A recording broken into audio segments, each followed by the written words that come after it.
Ma'am MQ, anong S ang masarap tuwing tag-ulan? CJ, Jean o Alfonso? Ngayon na. Tama na yan, inuman na. Bini Maoy, huling kantang nagpaiyak sa'yo. Ikaw pa rin. Mika, Red Horse o Champurado?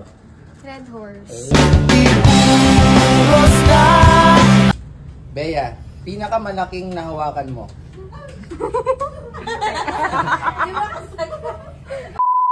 Uy! Diba? Hashtag ng buhay mo ngayon. Hashtag Self-love.